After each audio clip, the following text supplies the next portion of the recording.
Welcome parents, teachers, staff, students, family members, and most importantly, graduates. It's crazy that we're meeting face to face, theoretically, not screen to screen. I never thought that it would be so nice to hear people simply clap, but I guess when the closest thing you've seen to such a phenomenon throughout quarantine is the Zoom clap feature, you learn to value the little things. I know we've all been waiting a very long time for this moment, the moment where, in the cheesiest, sappiest way possible, we finally, eagerly, and earnestly close the chapter of our high school experiences while diving headfirst into the next chapters of our lives. This afternoon marks the intersection of past reflection and future hopefulness, the recognition of failures in conjunction with growth, the bridge between reliance and independence. To put it straightforwardly, we made it. And not only did we make it through 4 years of high school, but we as a graduating class have had one of the most unique experiences that any graduating class has faced thus far. Defining the level of uncertainty that continues to circulate around our country as high would be an understatement. I might as well describe it as astronomical, actually. Fall college semesters have been up in the air, steady paying jobs have been at risk, basic fundamental health needs have been compromised. Our world has been turned upside down, and honestly, I will be the first to say that the future is extremely scary and overwhelming. 2020 itself has been scary and overwhelming. But although this was not the year that we wanted, it was the year that we needed. Right now, to name a few reasons, for instance, why 2020 has not been so amazing, we are in the midst of a global pandemic. We are at the much too delayed forefront of the fight for equal rights, quite literally the civil rights movement of our generation. We are entering an economic recession. Tensions are at an all-time high. The polarization and lack of communication, the inability to reach any common ground, and the perpetuated all-out chaos surrounding us right now honestly disgusts me. But we needed this. We are in a state of collective crisis, a time where society itself seems to be simultaneously crumbling both from the bottom up and from the top down. Instead of dreading that, though, I am hopeful. I've really spent time thinking about the right things to say during this speech, and I've thought a lot about how we as graduates can use this complex time for good. Actually, I've probably overthought it. For those of you that know me on a personal level, or even just enough to understand the basic way that my brain functions, you know that I tend to overthink. And it definitely does have some overall negative effects. Therefore, what I'm about to say may sound incredibly surprising, stupid, and counterproductive. I'm here to say that we all have to overthink. Now, before you sit here muttering to yourself, Central High School's co-valedictorian Charlie Karner just told a gathering of still young, impressionable minds to overthink.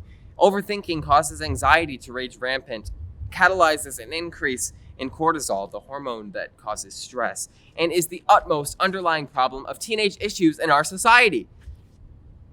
Nope. Let me make this explicitly clear. I do not mean overthinking in the realm of excessive unhealthy worry. Actually, from this moment forward, I'm going to work towards personally removing the association between overthinking and worrying, because I tend to do both, and I believe that one is beneficial while one is detrimental. Overthinking the right things is far from negative. Too often, we form brash judgments based upon one potentially biased or emotionally charged source of information. Now, and here are a few potential judgments that could be permeating about the audience right now that I'd like to dismantle. I don't mean only in the media or in any political sense. We hear educated opinions, uneducated opinions, justified ideas, unjustified ideas, and more from our friends, our extracurriculars, our school activities, general organizations within our community, and yes, we cannot ignore the fact that the media does play a large role in speeding up the release of this information. Information overload will not end and likely will only continue to increase. But we can use this to our advantage. We as a generation are the most equipped to navigate technology and electronics. We have information at our fingertips, but we also must know how to use it. Now, before I sound like I'm stereotypically preaching each of our innate abilities to change the world, let me get to the point. Do your research. Prior to passing a judgment or deciding how something should be, we must take the immediate opportunity that we have, in contrast with other generations before us, to really seek out the complexities of our society, using them to form our own judgments. Let's healthily overthink. It's completely okay and beneficial, actually, not to align with every single person sitting next to you on everything. I guarantee, actually, that me and some of my closest friends disagree on some things, and We even discussed them. As a result of this, I have, and although this may seem crazy, changed my opinion on something upon receiving more information. We have to normalize learning new things and altering our mindsets relating to them. For instance, I used to believe that college was the only way to step up to success in this world. Likely, we all did. It's an open narrative that society as a whole pushes upon us from a young age.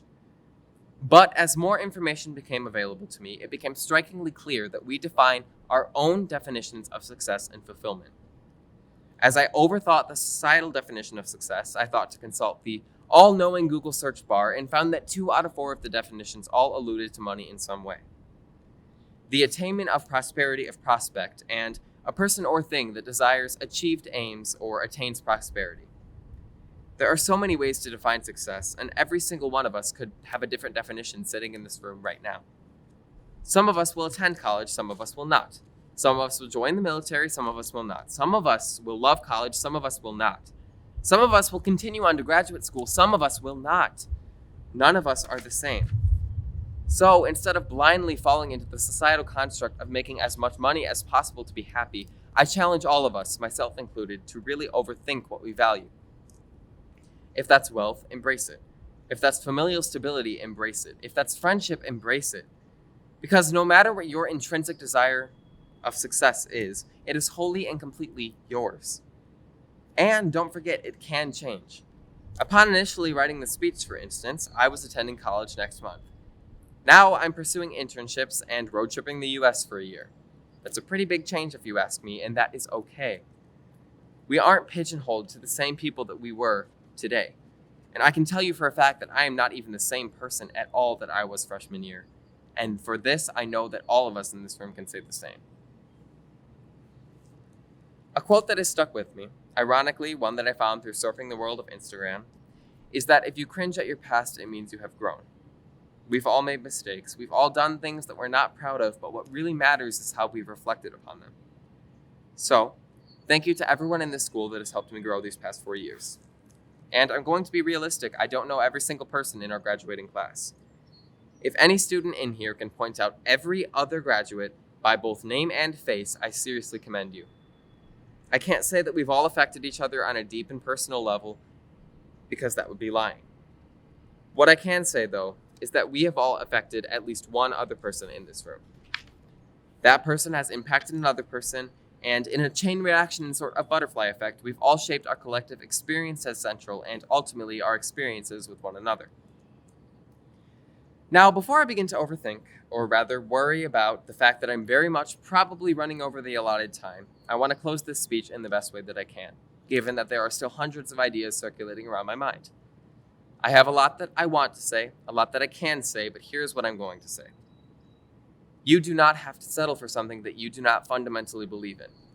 Whether that be something going on in our world right now or something churning within yourself, all I have to say is overthink it. Thank you.